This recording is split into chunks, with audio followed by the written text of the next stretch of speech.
محمدا ونشكره على المصائب كما نشكره على النعم. وصل وسلم على سيدنا ومولانا محمد ذي الشرف الأشم والنور الأتم وكمال النبيين والخاتم سيد ولد آدم الذي بشر به عيسى بن مريم ودعا ببعثته إبراهيم عليه الصلاة والسلام حين كان يرفع قواعد بيت الله المحرم وعلى أتباعه خير الأمم. ثم أما بعد، ويقول الله سبحانه وتعالى في كلامه المبارك بعد أن نقول أعوذ بالله من الشيطان الرجيم بسم الله الرحمن الرحيم: من عمل صالحا من ذكر أو أنثى وهو مؤمن فلنحيينه حياة طيبة. وقال الله سبحانه وتعالى: ومن أحسن قولا ممن دعا إلى الله وعمل صالحا وقال إنني من المسلمين. صدق الله العظيم. وقال النبي صلى الله عليه وسلم وعن أبي هريرة رضي الله عنه قال: قال رسول الله صلى الله عليه وسلم: بادروا بأعمال الفتن تقطع إليه المظلم، يصبح الرجل مؤمنا ويمسي كافرا، ويمسي الرجل مؤمنا ويصبح كافرا، يبيع دينه بعرض من الدنيا، أو كما قال صلى الله تعالى عليه وسلم. میرے محترم دوستوں، بزرگ، عزیزوں، اللہ سبحانہ و تعالی نے کامیابی کے لیے ایک ضابطہ مقرر کیا ہے، اور وہ ضابطہ اعمال کے ہیں. اللہ کے جتنے وعدے ہیں وہ اعمال والوں کے ساتھ ہیں، شخصیت کے ساتھ، زبانوں کے ساتھ، علاقوں کے ساتھ، اقوام کے ساتھ، اشخاص کے ساتھ، لوگوں کے ساتھ. اللہ کا کوئی خصوصی تعلق نہیں ہے سوائے عمل کے. اس لیے قرآن پاک میں اللہ سبحانہ و تعالیٰ نے جميع انسانیت کو مخاطب کر کے ہوئے ایک عمومی بات فرمائی: یا ایھا الناس انا خلقناکم من ذکر او انثى وهو مؤمن، یا ایھا الناس انا خلقناکم من ذکر وانثى وجعلناکم شعوبا وقبائل لتعارفوا ان اکرمکم عند اللہ اتقاکم. جميع انسانیت سے اللہ نے مخاطب ہو کر فرمایا کہ اے لوگوں، ہم ہی نے تمہیں پیدا کیا ہے، ہم ہی نے تمہیں وجود بخشا ہے. پھر مختلف شعبوں میں، مختلف خاندانوں میں، مختلف قبیلوں میں، مختلف علاقوں میں، مختلف رنگ اور نسل میں اللہ ہی نے تقسیم کیا ہے.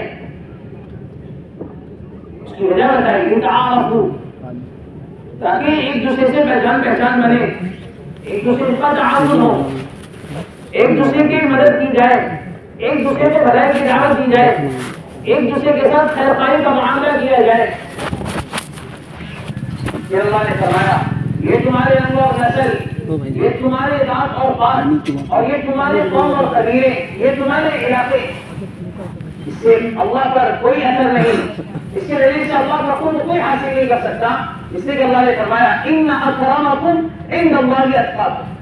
اللہ کے پاس آنا ہے، مرتبہ بنانا ہے، عظیم جگہ بنانی ہے اور قابل اکرام بننا ہے. اس کے لیے شرط ہے کہ تقوی اختیار کیا جائے، تقوی اختیار کیا جائے.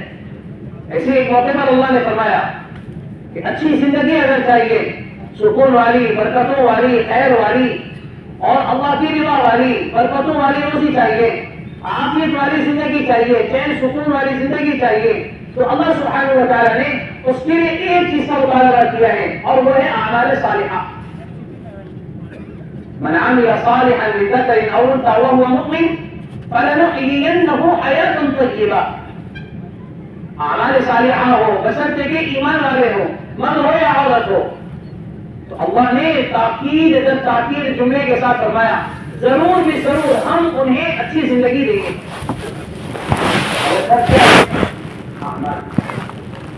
کہا کہ عمل سے زندگی بنتی ہے، جنت بھی جہنم بھی.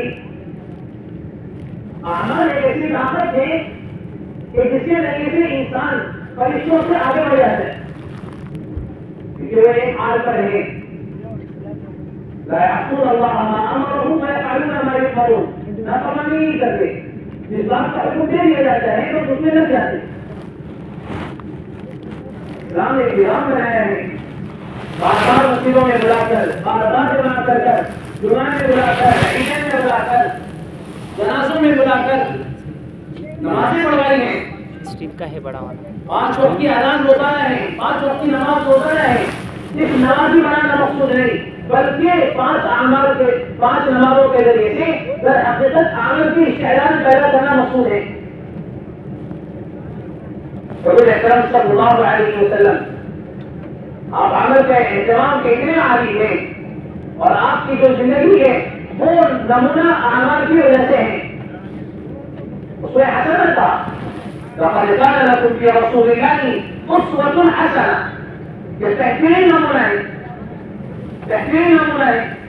تو آپ نمونہ صرف نماز میں، آپ نمونہ صرف عبادت میں، آپ نمونہ صرف دعوت میں، تین اور سنتوں میں دیکھیں، سنت دعوت میں، سنت عادت میں، سنت عبادت میں، آپ ہر اعتبار سے کامل اکمل مکمل ہے باعتبار اعمال کے۔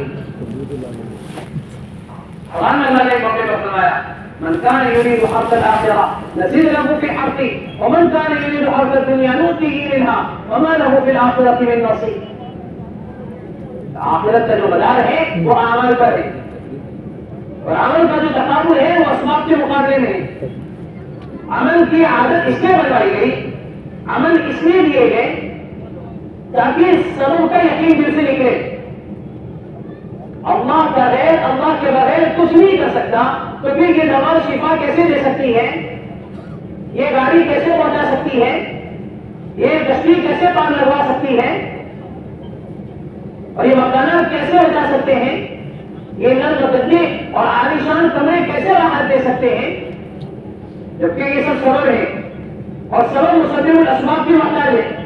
اپنے نفع نقصان میں، اپنے بننے بگڑنے میں، اپنے کامیابی اور ناکامی میں، اس سے اعمال بتائے کہ تاکہ عمل کے ذریعے سے زندگی مزین ہو۔ قرآن نے کہا لِيَبْلُوَكُمْ أَيُّكُمْ أَحْسَنُ عَمَلًا، اس بات کا امتحان ہے کہ تم میں اچھا عمل کون کرتا ہے۔ اس میں عمل کا مطالبہ ہے، کثرت عمل کا نہیں۔ اگر کثرت عمل کا مطالبہ ہوتا تو سورہ قدر نازل نہ ہوتی۔ سورہ قدر کے نازل ہونے کی بنیادی وجوہات میں ایک وجہ یہ بھی ہے کہ دیگر نبیوں کا، دیگر اقوام کا انہوں نے تذکرہ کیا، اتنے سال عبادت کی، اتنے ہزاروں سال عبادت کی، اتنے اوقات عبادت کی، پلک جھپکنے کے برابر بھی نافرمانی نہیں کی۔ وہ صحابہ پر بڑا شوق گزرا، حیرت ہوئی، اس پر سورہ قدر نازل ہوئی۔ عمل کا مطالبہ تو یہ ایمان کے ساتھ 24 گھنٹے کے لیے ہے، تاکہ ایمان کی محنت کے ساتھ عمل پر آئے اور عمل کرنے سے سبب کا یقین دل سے نکلے۔ اسباب چھوڑنا نہیں، بس یقین نکلوانا ہے۔ اور اللہ کی قسم یہ یقین سوائے یقین کی محنت کے، اور یہ یقین سوائے عمل کی نہیں نکل سکتا۔ اسی لیے ہم یہاں سے جمع ہوئے ہیں تاکہ 2 دن مکمل عمل کے ماحول میں رہے۔ ہمارے حضرت فرماتے ہیں جو لوگ عمل کے ماحول میں عمل کے عادی نہیں ہوتے، باہر نکل کر پہلا نقصان یہ ہوتا ہے جس عمل پر باقی ہے وہ عمل بھی چھوٹ جاتا ہے، وہ عمل بھی ختم ہو جاتا ہے۔ اس لیے کہ یہ عمل کے عادی نہیں ہے، ماحول کے عادی ہیں، ماحول کے عادی۔ جیسے رمضان ہے تو عادی بن گیا، یعنی ماحول کی وجہ سے عمل پر آ گئے، جمعہ ہے تو ماحول کی وجہ سے عمل پر آ گئے۔ اب عمل کے ماحول سے نکلتے ہی جو عمل کر رہے تھے وہ بھی چھوٹ جاتے ہیں، عمل کا اثر ہے مستقل طور پر۔ اس لیے بعض موقعوں کے اعمال بتلائے، فضیلتیں بتلائی تاکہ جی لگے، دل اس کی طرف لپکے، زندگی اس کی طرف بڑھے۔ صبح شام کے معاملات بتلائے،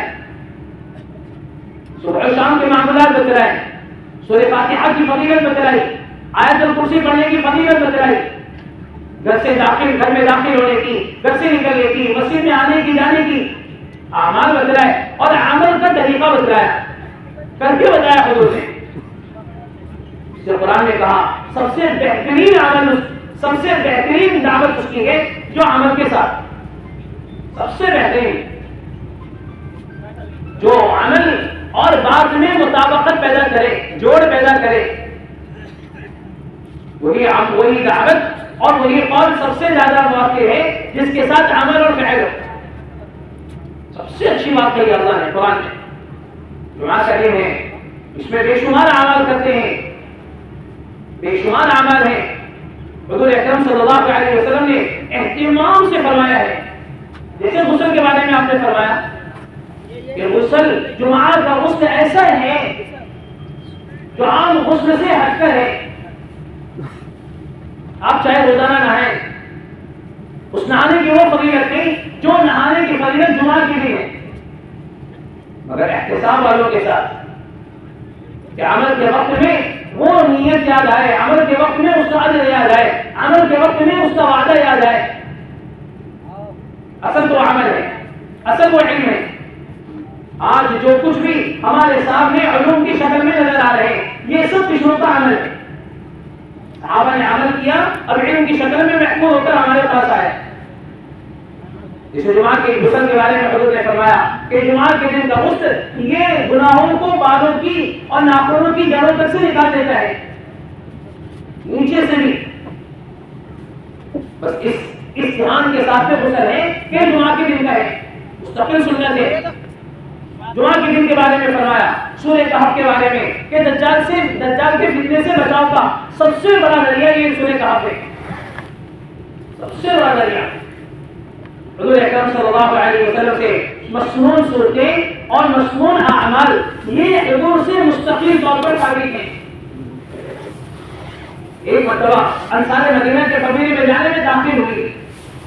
حضور کی عادت کی بخاری شریف کی روایت ہے كان رسول الله صلى الله عليه وسلم يكثر زيارة الأنصار خاصة وعامة. آپ کی عمومی خصوصی ملاقاتیں انصار سے روزانہ کی تھی. ایک دن تاخیر ہوئی، صحابہ نے وجہ پوچھی تو آپ نے فرمایا کہ میرا روزانہ قرآن پاک پڑھنے کا ایک معمول ہے، آج رہ گیا تھا، میں نے سوچا وہ معمول مکمل کر لوں اس کے بعد آگے بڑھوں. لوگ کہتے ہیں، حضرت فرمانے لگے لوگ کہتے ہیں کسی ایک عمل پر قائم رہنا یہ استقامت نہیں بلکہ موت تک اس عمل پر رہنا یہ استقامت. سورہ یاسین میں اللہ نے فرمایا وَعَلَيْهِ هَذَا صِرَاطٌ مُسْتَقِيمٌ، کہ مکمل عبادت مکمل اعمال کے ساتھ کرنا یہ ہے اصل استقامت. سورہ کہف کے بارے میں فرمایا کہ مکمل سورہ کہف کا پڑھنا یہ ویسے تو بعض روایت میں ہے ابتدا کا پڑھنا، انتہا کا پڑھنا یہ بھی دجال کے فتنے سے بچاؤ کا سبب ہے، مگر جمعہ کے دن خاص فضیلت اس کی ہے. سورہ کہف کے اہتمام کی مستقل درود شریف ہے. حضور اکرم صلی اللہ علیہ وسلم کے جو احسانات ہیں اللہ کی قسم کھاتے کے بعد کی جا سکتی ہے. ساری کائنات مل کر، ساری انسانیت مل کر بھی حضور کے ایک احسان کا بدلہ ہم ادا نہیں کر سکتے. یہ تو اللہ کا فضل ہے کہ زبان پر اللہ نے درود شریف جاری کیا ہے. یہ تو اللہ کا حکم ہے قرآن میں ان اللہ وملائکتہ یصلون علی النبی. اللہ نے اس کی ابتدا بذات خود کی ہے، اپنے سے شروع کی ہے. کہاں گنہگار زبانیں، کہاں گنہگار وجود، کہاں نافرمان جسم. اتنے بڑے اللہ کے حکم پر اور اتنے بڑے نبی کی شان میں درود شریف کا نذرانہ عقیدت پیش کرے، مگر درود شریف اس احساس کے ساتھ پیش کیا جائے کہ ہم آپ کے احسان کو پورا کرنے سے قاصر ہیں بلکہ ادا کرنے سے بھی عاجز ہیں. مگر یہ درود شریف کا پڑھنا یہ اپنے لیے باعث فخر ہے، باعث سعادت ہے. ایک تو یہ ہے کسی سے ڈرنا، درود شریف کا پڑھنا بڑے رحمۃ اللہ علیہ کے ملفوظات میں ہے. آپ فرماتے تھے اللہ کا ذکر کرنا بغیر اللہ کے دھیان کے یہ مزید غفلت کے بڑھانے کا ذریعہ ہے. مزید غفلت بڑھے گی اس سے. انتہائی عشق و محبت میں ڈوب کر انتہائی عاجزی اور تواضع کے ساتھ اپنے آپ کو اس انداز سے پیش کرے کہ یقیناً ہم آپ کے احسان کو ادا کرنے سے قاصر ہیں، پھر بھی درستی ادا کریں. پڑھیں رسول اللہ میں کتنا پڑھا تو اس میں اس واقعے میں یہی بات ملتی ہے کہ جتنا پڑھاؤ اتنا تمہارے لیے بہتر ہے. انہوں نے کہا کہ پھر میں اپنے پورے 24 گھنٹے کو درود شریف کے لیے کرتا ہوں،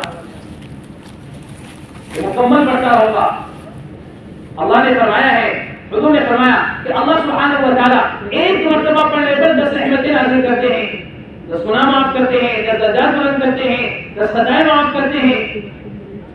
ایک درود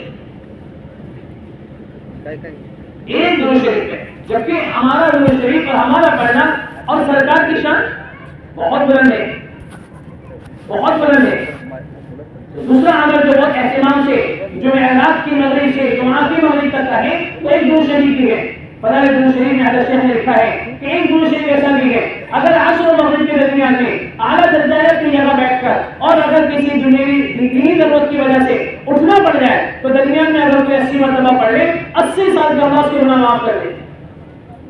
اللهم صل على محمد النبي الأمي وعلى آله وسلم تسليما، 80 مرتبہ۔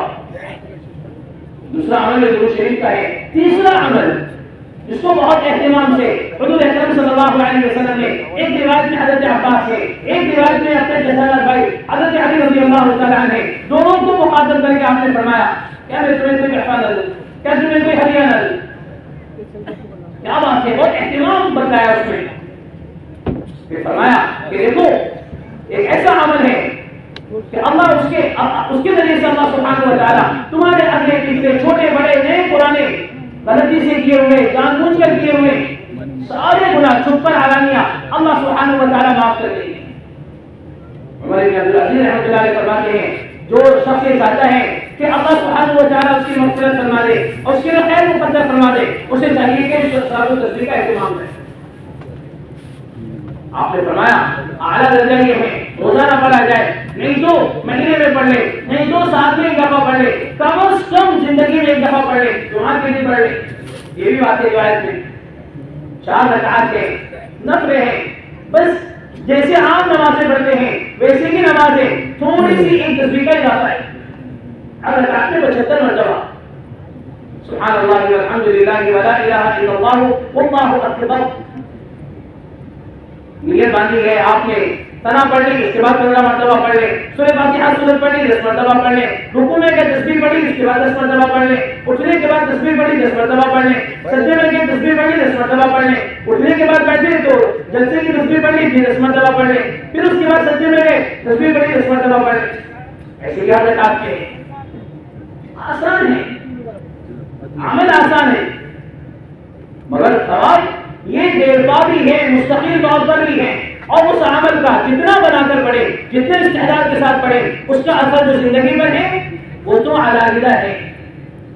جیسے میں نے ابتدا میں عرض کیا عمل پر لانے کا جو مقصد ہے وہ اسباب کے مقابلے میں ہے، سبب کے مقابلے میں خوب استغفار کا اہتمام، اور چوتھی بات یہ ہے درود شریف کا اہتمام، اور چوتھی بات یہ ہے حدیث میں ہے فرمایا رسول اکرم صلی اللہ علیہ وسلم نے جمعہ کے دن ایک گھڑی ایسی ہوتی ہے جس میں اللہ سبحانہ و تعالیٰ دعائیں قبول کرتے ہیں، قبولیت کا موقع ہے، ویسے بھی قبولیت کا موقع ہے، اتنا بڑا مجمع جمع ہوا ہے اور عمل کی دعوت کے ماحول میں ہے، دعوت کی نسبت پر اللہ کے راستے کے خروج پر جمع ہے، مستقل اعمال میں ہے، عمل کے بعد اللہ دعا قبول کرتے ہیں، ویسے بھی ہم قبولیت کے مقام پر ہیں، موقع پر ہیں، مگر جمعہ کا دن ہے، حدیث میں ہے کہ جو شخص اس کا اہتمام کر لے اللہ سبحانہ و تعالیٰ اس کی دعا قبول کرتے ہیں، مقبول ہے، مگر گھڑی نہیں بتائی کون سی ہے، تعین اٹھا لیجیے۔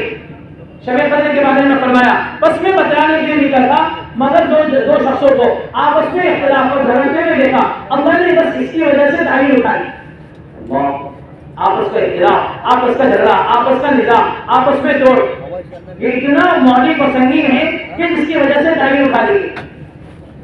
تو یہ خاص موقع ہے دعا کا خاص اہتمام ہو، بار بار بس دعا کے ہاتھ اٹھے، نہیں تو دل میں دعا کرنے لگے، زبان ہلا کر دعا مانگ لے، نہیں تو دل میں خاموشی سے مانگ لے۔ دعا ایسا عمل ہے جس میں اللہ سبحانہ و تعالیٰ ریا کو بھی پسند کر لیتے، باقی اعمال میں اخلاص مطلوب ہے، دعا ایسا عمل ہے حضور نے فرمایا وَإِن لَمْ تَبْكُوا فَتَبَاكُوا، رونا نہ آئے تو رونے والوں کی شکل بنا لو، رونے والوں کے نسب کو بنا لو۔ اس سے بھی دیکھو ابھی موقع ہے، ہمارے پاس وقت ہے، جمعہ کی جو سنتیں ہیں جیسے نماز سے پہلے کی 4 رکعت ہے، اس کے بعد 4 رکعت ہے، تو اس طریقے سے 12 رکعتیں ہیں مکمل طور پر، تو ساری نمازوں کا اہتمام ابھی سے شروع کریں۔ ایک تو نماز ہے، دوسرا جیسے میں نے عرض کیا صلاۃ التسبیح ہے، آسان طریقہ جیسے میں نے عرض کیا کہ 4 رکعت کی نیت سے نفل ہے، صلاۃ التسبیح ہے، نیت باندھی کلام پڑھنے پھر سبحان اللہ والحمد للہ ولا الہ الا اللہ واللہ اکبر 15 مرتبہ پڑھ لیں، پھر اس کے بعد 10 مرتبہ ہے اس کا اہتمام کریں. جس کی سورہ کہف رہ گئی ہو تو وہ بھی سورہ کہف پڑھ لے. یا اگر قرآن ہے تو بہت اچھی بات ہے, اعلیٰ درجہ ہے قرآن میں دیکھ کر پڑھیں. موبائل میں دیکھ کر پڑھنا سوائے ظلمت کے کچھ نہیں ہے.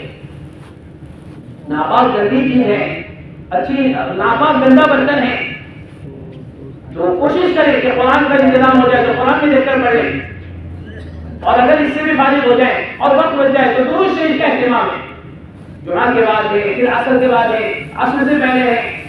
اپنے آپ کو ایک عدد متعین کر لیں, اتنا پڑھنا ہے, پھر اس اہتمام سے اہتمام شروع کر لیں. ابھی موقع دیا جا رہا, نماز کے لیے بھی وقت ہے, خطبے کے لیے بھی وقت ہے, تو جن کی سنتیں رہ گئی ہوں وہ سنتیں ادا کر لیں. جنہوں نے سنتیں پڑھنی ہیں اس کے ساتھ صلاۃ و تسبیح کا اضافہ کر لیں. اس سورہ کہف ہے, درود شریف کا اہتمام ہے, کریں گے انشاءاللہ.